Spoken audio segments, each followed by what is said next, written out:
नमस्कार, news room live देख रहे हैं आप और मैं आपके साथ हूं चंदा यादव। बुलेटिन की शुरुआत करेंगे। Alwar anti gangster task force ने बड़ी कार्रवाई करते हुए इलाके में 2 हथियार तस्करों को गिरफ्तार करते हुए अवैध हथियारों का जखीरा बरामद किया है। प्रभारी दिनेश मीणा ने बताया कि आरोपियों से 1 पिस्टल, 2 रिवॉल्वर, 3 देशी कट्टे और 28 कारतूस बरामद किए गए हैं।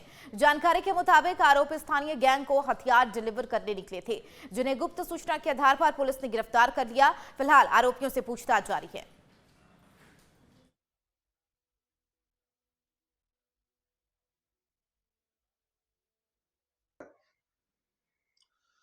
आज शाम को मालाखेड़ा रोड पर टोल से पहले सीआईडी सीबी के इनपुट पर कार्रवाई करते हुए 2 अपराधियों को गिरफ्तार किया गया है, जिनके कब्जे से 6 हथियार, जिनमें 1 पिस्टल, 2 रिवॉल्वर और 3 देसी कट्टे जब्त किए गए। उनके साथ ही 28 जिंदा कारतूस जब्त किए गए। आरोपी कितने हैं? 2 आरोपियों को मौके से गिरफ्तार किया गया है। इनके खिलाफ किसी तरह का पहले भी कोई मुकदमा दर्ज पाया गया है क्या? मुकदमे अलग थाना क्षेत्र के हैं, उनके संबंध में आपराधिक रिकॉर्ड चेक करके बताया। क्या क्या नाम है सर इनके? एक का नाम एजाज अहमद और दूसरे का शाहिद खान। कहाँ के निवासी हैं? एक महुआ जो थाना मालाखेड़ा क्षेत्र में पड़ता है उसका निवासी है। दूसरा आरोपी शाहिद खान सालपुर का वास निवासी अरावली बिहार का। किस तरीके के पहले मुकदमे इनके ऊपर दर्ज हैं? मुकदमे अभी चेक किए जाएंगे। एंटी गैंगस्टर टास्क फोर्स ने कार्रवाई की, क्या आपको? नहीं, थाना पुलिस ने ही कार्रवाई की। उनकी इंफॉर्मेशन उनका था, इनपुट में। टोंक के जिला मुख्यालय से सटे सोहेला ग्राम पंचायत में विकसित भारत संकल्प यात्रा का शिविर आयोजित किया गया, जिसमें कलेक्टर समेत सभी विभागों के अधिकारी मौजूद रहे। शिविर में पहुंचे ग्रामीणों ने बोरखड़ी गांव में पहुंचे कलेक्टर के सामने अपनी समस्याएं रखी। शिविर में केंद्र सरकार की योजनाओं के पात्र लाभार्थियों का रजिस्ट्रेशन भी कराया गया। उज्ज्वला योजना समेत पीएम आवास योजना और फसल बीमा योजना समेत 17 योजनाओं की जानकारी शिविर में दी गई। कृषि विभाग के संयुक्त निदेशक के मंगल ने खेतों में ड्रोन के जरिए नैनो यूरिया के छिड़काव का प्रदर्शन किया।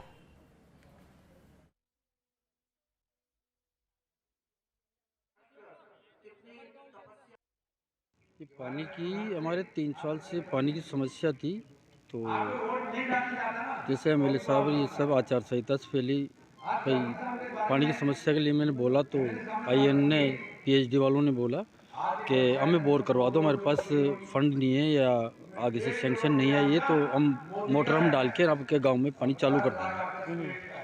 तो मैंने एमएलए साहब से एप्लीकेशन दे के उनको और वहाँ बोर करवा दिया।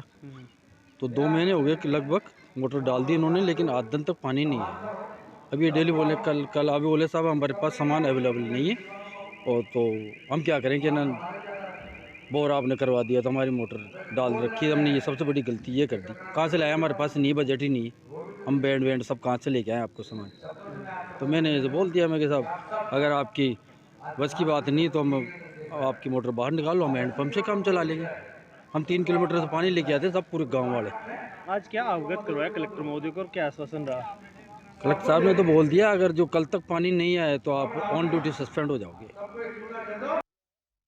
देखिए, हमारे देश के माननीय प्रधानमंत्री सम्माननीय नरेंद्र मोदी जी और हमारे प्रदेश के नए मुखिया हमारे मुख्यमंत्री सम्माननीय भजन लाल जी शर्मा जी ने जो ये विकसित भारत संकल्प यात्रा का आयोजन किया जा रहा है, टोंक पूरे ज़िले में किया जा रहा है। प्रतिदिन हम 4 ग्राम पंचायतों में बिफोर लंच और 4 ग्राम पंचायतों में आफ्टर लंच यानी मध्याह्न पूर्व और मध्याह्न पश्चात प्रतिदिन 8 हमारे ज़िले में कैंप आयोजित किए जा रहे हैं। अब तक 100 से अधिक कैंपों का आयोजन हम पूरे ज़िले में कर चुके हैं, और इन कैंपों में जो भारत सरकार की 17 से अधिक योजनाएं हैं जो किसी न किसी व्यक्ति को लाभ देती है, परिवार को लाभ देती है, चिकित्सा विभाग की हैं, शिक्षा विभाग की हैं, आपके कृषि विभाग की हैं, आपकी विभिन्न जो विभाग हैं, उज्ज्वला योजना के कनेक्शन हैं, उन योजनाओं के जो लाभ हैं वो अधिक से अधिक लोगों को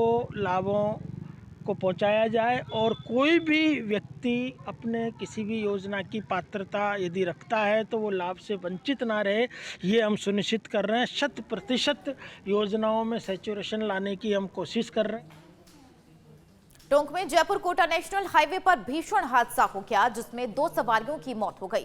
बता चले सड़क हादसे में जबकि 4 लोग गंभीर रूप से घायल हुए हैं, जिनको टोंक अस्पताल पहुंचाया गया। पूरा मामला घाट थाना इलाके के सरोली मोड़ का है, जहां ट्रेलर में तेज रफ्तार रोडवेज बस घुस गई, जिस वजह से भीषण सड़क हादसा हो गया।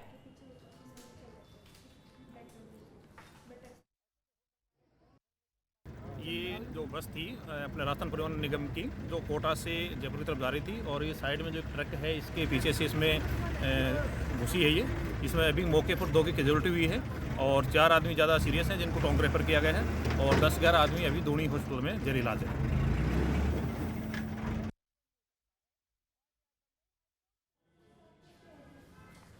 मेड़ता सिटी कस्बे के राजकीय उच्च प्राथमिक सांस्कृतिक विद्यालय में सुप्रीम फाउंडेशन के प्रधान ट्रस्टी बजरंग लाल तापड़िया के 90 जन्मदिवस पर विशाल रक्तदान शिविर का आयोजन किया जाना है। यह शिविर 7 जनवरी को लगाया जाएगा, जिसका पोस्टर विमोचन का कार्यक्रम स्थानीय विद्यालय में किया गया है। पोस्टर विमोचन कार्यक्रम में भाजपा नेता एडवोकेट नारायण पारेख, संकुल प्रभारी शिवराज बिश्नोई, प्रधानाध्यापक महेंद्र पारेख और कई लोग मौजूद रहे, जिन्होंने साथ ही ज्यादा से ज्यादा रक्तबिरु से रक्तदान करने की अपील की। फाउंडेशन के मुख्य ट्रस्टी सेठ श्री बजरंग लाल जी तापड़िया के 90वें जन्म दिवस के अवसर पर 7 जनवरी 2024 रविवार को राजकीय उच्च प्राथमिक संस्कृत विद्यालय मेड़ता सिटी दीनदयाल कॉलोनी में उनके जन्मदिन के उपलक्ष्य में विशाल रक्तदान शिविर का आयोजन रखा गया है, जिसमें आप सभी की सहभागी अनिवार्य है। सभी आप पधारें और इस जो महान रक्तदान शिविर में है आप अपना योगदान देवें। संस्कृत स्कूल में भामाशाह बजरंग लाल जी तापड़िया के जन्मदिवस पर जो रक्तदान शिविर रखा गया वास्तव में बहुत ही पुनीत कार्य है और रक्तदान हिंदू धर्म में महादान के रूप में कहा गया है।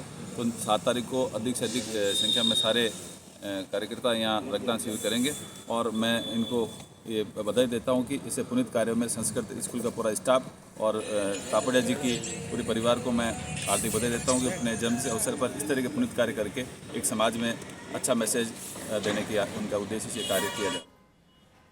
मेड़ता सिटी के विष्णु सागर सरोवर स्थित संत पुरुषोत्तम दास महाराज के आश्रम में 7 दिवसीय सत्संग प्रवचन कथा का आयोजन होने जा रहा है। यह सत्संग 4 जनवरी से 10 जनवरी तक किया जाएगा। कथा आयोजक संत पुरुषोत्तम दास महाराज ने बताया कि हर साल की भांति इस साल भी 4 जनवरी से 10 जनवरी तक संत सुखराम दास महाराज कुचेरा प्रवचन कार्यक्रम आयोजित करते हैं।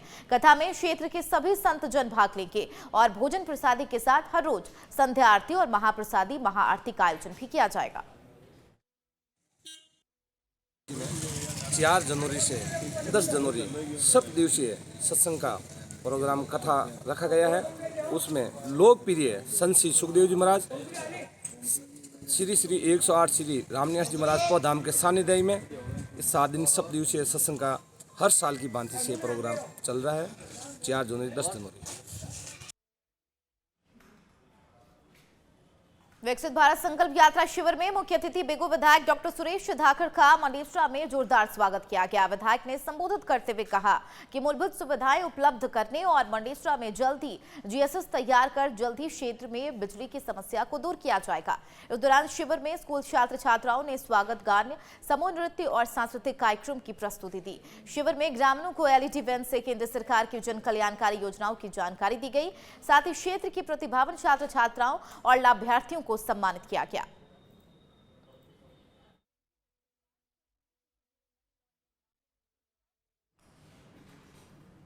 बीजेपी प्रत्याशी सुरेंद्र पाल सिंह टीटी के समर्थन में Netaji Ramdas public park road पर विशाल जनसभा का आयोजन किया गया। जनसभा को संबोधित करते हुए केशव ने कहा कि मैं क्षेत्र की जनता का हमेशा आभारी रहूंगा, जिन्होंने मेरे पिता की याद को ताजा रखकर केवल एक आवाज में हजारों की संख्या में एकत्रित होकर इतना प्यार दिया। इस मौके पर पूरे शर्मा परिवार ने हजारों समर्थकों के साथ बीजेपी के प्रदेश अध्यक्ष सीपी जोशी और केंद्रीय मंत्री गजेंद्र सिंह शेखावत की उपस्थिति में बीजेपी को समर्थन दिया।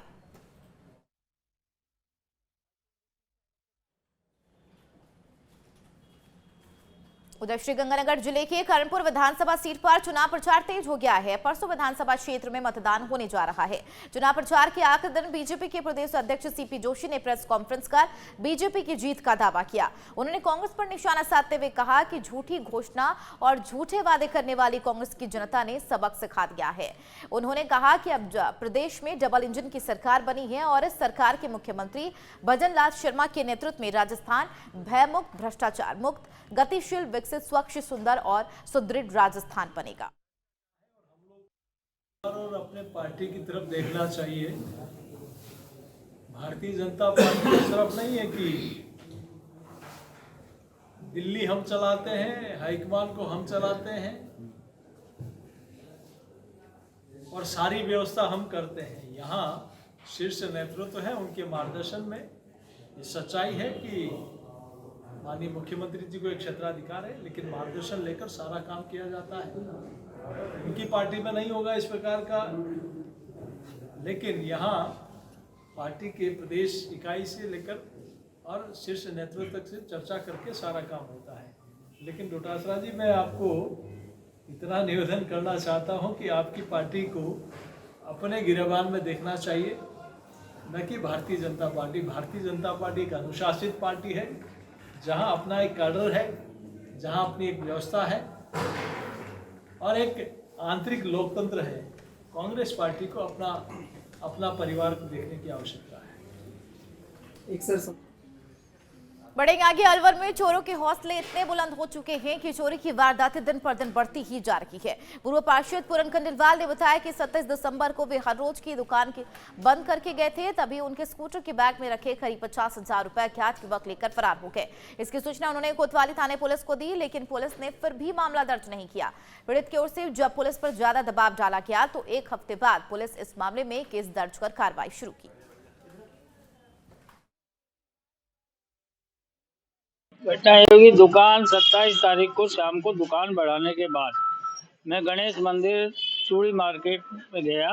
वहाँ ढोक लगाने डेली जाता हूँ, उस दिन भी गया।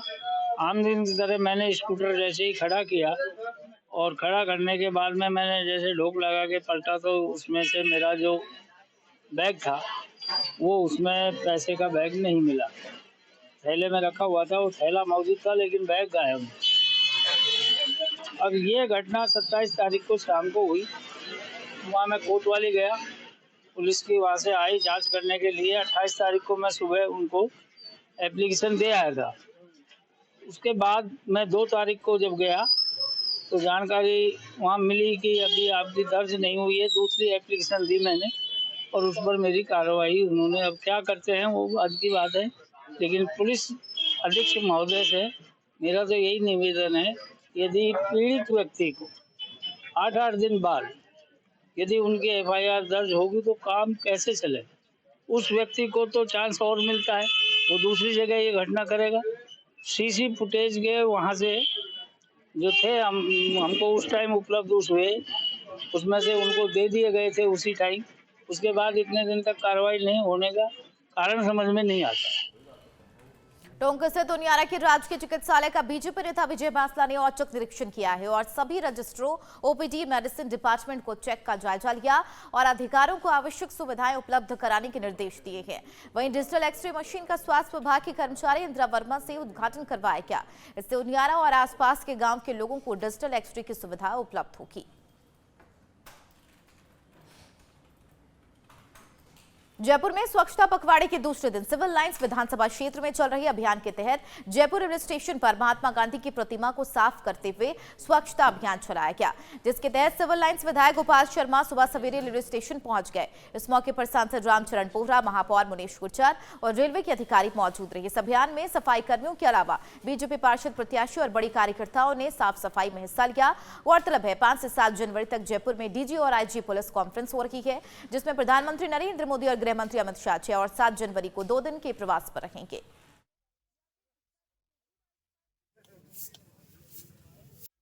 हमारे लोकप्रिय सांसद आदरणीय बोहरा साहब ने 1 तारीख को एक संदेश दिया कि जब प्रधानमंत्री जी 6, 7, 8 को जयपुर आ रहे हैं तो क्यों नहीं स्टेशन के ऊपर भी जो 2 साल के अंदर विश्व स्तरीय बनने जा रहा है, उसकी शुरुआत स्वच्छता अभियान से हो।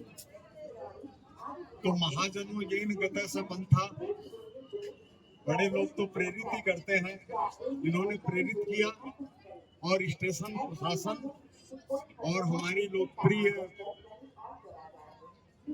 मेयर श्रीमती उमेश गुजर जी के नेतृत्व में नगर निगम, इन्होंने दोनों ने सहर्ष स्वीकार किया कि हम लोग 9 बजे 3 तारीख को स्वच्छता अभियान की शुरुआत करेंगे। तो ये एक बड़ी घटना है।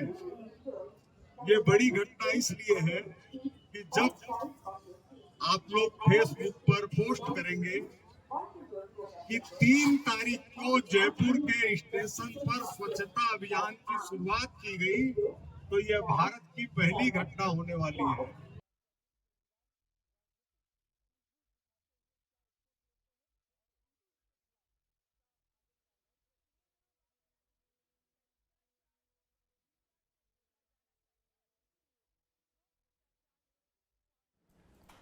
चाकसू के ग्राम पंचायत बल्लूपुरा में 10 जनवरी को सरपंच पद के लिए चुनाव होने जा रहा है। ग्राम पंचायत बल्लूपुरा सीट एसटी महिला आरक्षित सीट है और जिसका नामांकन प्रक्रिया शुरू हो गई है। सरपंच पद के लिए 5 उम्मीदवारों ने अभी तक आवेदन किया है। बता दें, परिसीमन को लेकर ग्रामीणों में नाराजगी है और 3 साल से ग्रामीण चुनाव का बहिष्कार कर रही है। एसडीएम गुलाब के समझाने के बाद ग्रामीण चुनाव करवाने के लिए तैयार हुए।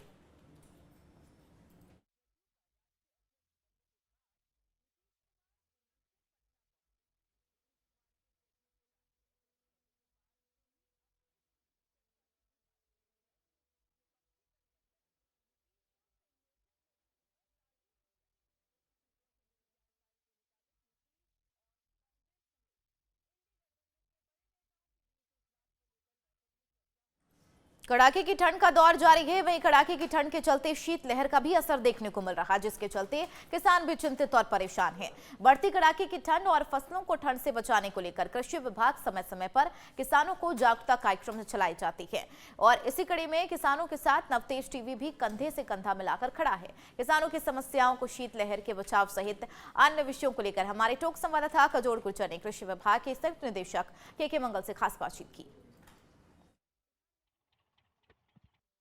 में लगातार शीतलहर का दौर जारी है। वहीं शीतलहर के चलते किसानों की भी मुश्किलें बढ़ी हुई है। इसकी अधिक जानकारी के लिए हमारे साथ जॉइंट डायरेक्टर के मंगल साहब मौजूद है। उनसे जोड़ना चाहेंगे कि लगातार शीतलहर से किस तरीके से बचाव करें किसान और किस तरीके से अपनी फसल की देखरेख करें। डायरेक्टर साहब, आपका नवतेज टीवी में पहले बहुत बहुत स्वागत है। धन्यवाद साहब। देखिए, बात करें, शीतलहर का दौर चल रहा है, कड़ाके की ठंड चल रही है, तो शीतलहर का दौर है, तो किसानों को क्या कहना चाहेंगे? किसानों को देखिए, हम बहुत दिनों से इंतजार कर रहे थे कि सर्दी कब बढ़े और आप देख रहे हो 4 दिनों से सर्दी बढ़ी हुई है और सर्दी बढ़ते ही हमारी फसलें भी लहलाने लग गई है। पर चूँकि 2 दिन से एकदम से टेम्परेचर डाउन हो गया है और आज का जो मेरी जानकारी मिली, हमारा टेम्परेचर 7 डिग्री तक पहुंच गया है। अगर ये टेम्परेचर 7 से नीचे 4 तक आ जाता है तो फिर हमें थोड़ी चिंता होनी शुरू हो जाती है। हमारी फसलों में शीतलहर की और पाले की संभावना बढ़ जाती है। अब चूँकि एकदम से कई बार हवा रुक जाती है, किसान भाई ध्यान रखें, अगर रात को एकदम से हवा रुक जाए, बंद हो जाए, टेम्परेचर डाउन हो जाए, तो आप समझ सकते हैं हमारी फसलों में ये पाले की समस्या या शीतलहर की समस्या हो सकती है। हमें इसके लिए किसान भाइयों 3-4 बातें ध्यान रखनी पड़ेगी। जब आपको संभावना हो कि हवा एकदम से रुक गई है और तापमान एकदम से नीचे चला गया है, मौसम एकदम साफ हो गया है, तो आप उस दिन तुरंत प्रभाव से जहाँ भी जैसी व्यवस्था है, कृपया जिनके पास पानी की व्यवस्था हो तो आप हल्की सिंचाई करें। बहुत ज़्यादा नहीं है, हल्की सिंचाई करनी चाहिए। हल्की सिंचाई करने से क्या होता है, ज़मीन का टेम्परेचर बढ़ जाता है और उसका जो माइक्रो क्लाइमेट बोलते हैं वो इतना कम नहीं जा पाता और हमारी फसलों को नुकसान नहीं होता है। ऐसा अगर आप नहीं कर पाते हैं तो जो भी आसपास कूड़ा कचरा है उसको 4-5-6 जगह पर हम थोड़ा बहुत मेरों पे बीच में उसको इकट्ठा करें और हल्का धुआं करें। उसको जलाएं नहीं, उसमें एक बार आग लगा दें हल्का सा और धुआं चलता रहना चाहिए। जब धुआं चलेगा आसपास खेत के आसपास तो ये निश्चित मानने से चलिए हमारी फसलों में बहुत ज़्यादा नुकसान नहीं होगा।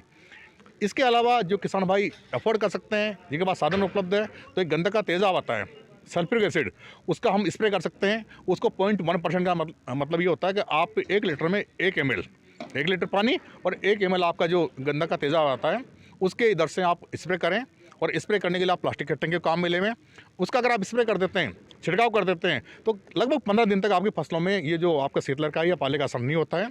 और आप बिल्कुल इसका ध्यान रखें ये आवश्यक है इस समय जो मौसम बदल रहा है उसमें। देखिए, बात करें ग्रामीण परिवेश में कितनी बार कुछ ऐसी चीज़ें भी होती है जिनसे भी किसान भाई अपने पाले से बचा सकें। जी, देखिए ग्रामीण परिवेश में तो मेन बात ये आती है कि हमारे पास अगर छोटा एरिया है तो कई बार लोग उसमें धोती वोती की व्यवस्था भी कर लेते हैं, पेड़ पौधे भी लगाते हैं साइडों में, पर वो एक लंबी प्रक्रिया हो जाती है। पर जो सबसे आसान प्रक्रिया है वो एक तो धुआं करने वाला और एक सिंचाई करने वाला, ये दो बहुत आसान प्रक्रिया है। जो किसान भाई को जो आइडिया हो, अंदेशा हो, आज पाला पड़ सकता है तो आप धुआं कर सकते हैं या सिंचाई कर सकते हैं। देखिए, आगामी दिनों में मौसम लगातार उतार चढ़ाव है, तो किसान भाइयों को किन चीज़ों को सबसे पहले ध्यान रखना चाहिए कि इन चीज़ों को अपन को ध्यान रखने से अपनी फसल को बचाया जा सकता है? देखिए, एक तो ये जो शीतलहर की और पाले की हम बात कर ही रहे हैं, इसके साथ साथ कई बार टेम्परेचर में जो उतार चढ़ाव होता है, अब बादल हो जाते हैं, तो ऐसे में हमें बहुत ज़्यादा थोड़ा सतर्क रहना होता है। बादल होने पे क्या होता है, सरसों की फसल टोंग बहुत ज़्यादा, आपको पता है कि लगभग 3 लाख हेक्टेयर एरिया हमारा सरसों का है, तो उसमें मोहल्ले की संभावना बढ़ जाती है। जो हमारी चने की फसल है उसमें लट की संभावना बढ़ जाती है, और जो कई प्रकार की बीमारी आती है जिसमें हमारे वाइट ट्रस्ट भी होता है और भी है, तो उनकी संभावना बढ़ जाती है। तो जब आपके टेम्परेचर में उतार चढ़ाव हो या बादल सारे हों तो किसान भाई को सतर्क रहना चाहिए। वैसे हम लगातार विज्ञप्ति जारी कर रहे हैं अखबार के माध्यम से, मीडिया के माध्यम से, और हमारे कर्मचारी जो हमारे कार्मिक है वो किसानों के आगे चौपाल पे और विभिन्न प्रकार के जो कैंप चल रहे हैं इनके माध्यम से हम जानकारी दे रहे हैं। तो किसान भाई थोड़ा सा हमारे साथ एक जानकारी के हिसाब से तालमेल बनाए रखें। देखिए, मौसम में उतार चढ़ाव होता है तो किस तरीके से फसलों को नुकसान होता है और किन किन बातों को किसान भाइयों को प्राथमिकता देनी चाहिए? इसके लिए सबसे पहली बात तो होती है किसान भाई सतर्क रहें और लगातार खेतों का भ्रमण करते रहें। अगर आप खेतों को भ्रमण करते रहेंगे तो आपको जानकारी मिल जाएगी मेरे खेत में मोइला शुरू हो चुका है। और अगर आप सबसे पहले मोइला, जैसे सबको पता है, मेरों पे आता है, कभी भी विश्व में नहीं आता। अगर मेरों पे आता है आप चक्कर लगाएं, एक थैली प्लास्टिक के साथ में रखें, और जहाँ भी जिस डेरे में भी जिस आपको उस क्रम पे आपको मोइला दिखाई दें उसको तोड़ा, थैली में रखा, फिर आप आगे जाएंगे। ऐसे अगर आप चारों तरफ चक्कर लगा देंगे, 20, 25, 30 पेड़ है जिनमें मोइला लगा हुआ है, उनको आप तोड़ के उनकी पंखुड़ियों को या उनके पुष्प कुंज को तो आप अगर रख लेंगे थैली में, उसको ज़मीन में गाड़ देंगे तो मैं समझता हूँ आपको स्प्रे की आवश्यकता नहीं पड़ेगी। आप सतर्क रहें, लगातार खेतों में भ्रमण करें। चने की जहाँ तक बात करें, चने में जो लट है वो छोटी होती है, हरी होती है, शुरुआत में दिखती नहीं है, पर आपको देखना पड़ेगा उसको। लट अगर बड़ी हो जाती है तो फिर उसको नियंत्रण करना मुश्किल हो जाता है, फिर हमें कीटनाशक का छिड़काव करना पड़ता है। तो मैं तो ये निवेदन करूँगा, आप सतर्क रहें। और मेरे यहाँ टोल फ्री नंबर है, मेरा खुद का नंबर है, वो सब किसान भाई के पास है। आप मुझे कभी भी फ़ोन करें, जब भी आप फ़ोन करेंगे सुबह मेरे कर्मचारी आपके यहाँ पहुँच जाएंगे आपको जानकारी देने के लिए। देखिए, बात करें हर फसल का एक ही तरीके से किस तरीके से मेंटेन किया जाए, जैसे सरसों का किस तरीके से होगा, जौ का किस तरीके से होगा, चने का किस तरीके से होगा? देखिए, जब हम पाले की बात करते हैं या शीतलहर की बात करते हैं, चूँकि सरसों में भी फूल आ रहे हैं और कहीं कहीं फूल झड़ भी रहे हैं, तो वो जहाँ पे मतलब फली बनना शुरू हो गई है, ऐसे में जो सबसे सेंसिटिव है, सबसे संवेदनशील फसल है अभी के टाइम में वो सरसों हमारे ज़िले की लाइफ लाइन भी है। गेहूँ वगैरह में हमें बहुत ज़्यादा भी चिंता नहीं करनी है, बहुत ज़्यादा परेशानी वाली बात भी नहीं है। गेहूँ भी छोटा, हमारे यहाँ गेहूँ में भी बाली वगैरह आई भी नहीं है, पर हमें ये ध्यान रखना होगा सरसों में शीतलहर का भी अटैक ज़्यादा हो सकता है और सरसों में ही कीड़े का अटैक भी ज़्यादा होता है। जो हमारा मोइला वगैरह लगता है वो सरसों में ज़्यादा लगता है। तो विशेषकर में जो सरसों किसान बोने वाले किसान भाई है या चने की बुआई करने वाले किसान भाई है, उनका मेरा निवेदन रहेगा कि वो लगातार खेतों में भ्रमण करें, जानकारी प्राप्त करें, और जो मेरे कृषि के विभाग के जो कार्मिक है, चाहे वो कृषि का प्रेक्षक है या हमारा डब्ल्यू है या मेरे कृषि अधिकारी है, मुझसे स्वयं से आप तुरंत दूरभाष से संपर्क करें। बिल्कुल, जो भी समस्याएं किसान भाई तुरंत संपर्क करें। के मंगल साहब, आपने किसान भाइयों को अमूल्य जानकारी दी, इसके लिए आपका बहुत बहुत धन्यवाद। ये थे हमारे साथ के मंगल, जॉइंट डायरेक्टर टोंक, कजोड़ गुजर, नवतेज टीवी टोंक।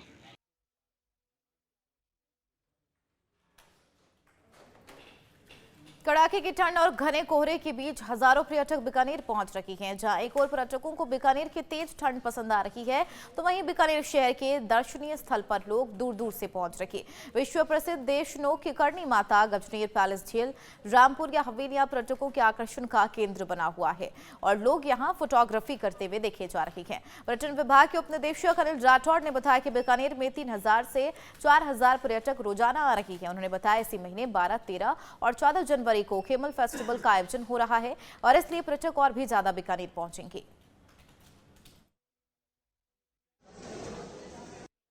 तो सभी का स्वागत करता हूं पर्यटन विभाग बीकानेर की तरफ से और प्रशासन की तरफ से।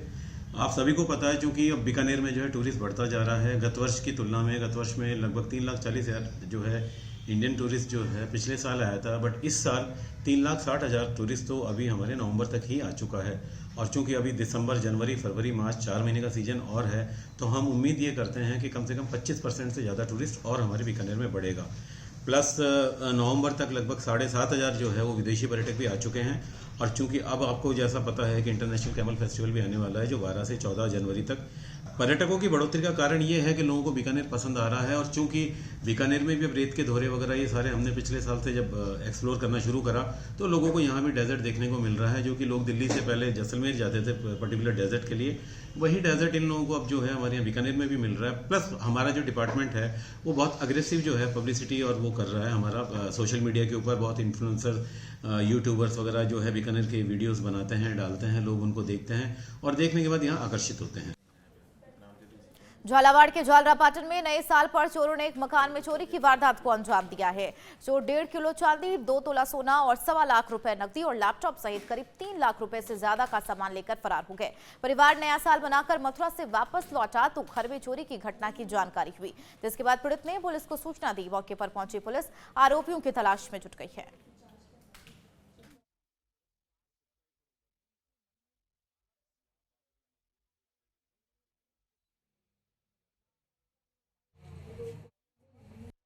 इकतीस तारीख को अपन बाहर गए थे मथुरा वृंदावन घूमने। अभी सुबह आया मैं, तो मैं आया जब यहाँ ताला कुंडी लगी हुई थी, बाहर ताला टूटा हुआ था। मैं अंदर आया तो सब सामान बिखरे हुए मिले। अलमारी के ताले टूट रहे थे, अलमारी टूटी हुई है दोनों, बाहर सामान सारे बिखरे हुए हैं, गद्दे वगैरह कपड़े वगैरह सब बिखरे हुए हैं। यहाँ पर चांदी गायब है, सोना गायब है और नगद गायब है। लगभग कितने का?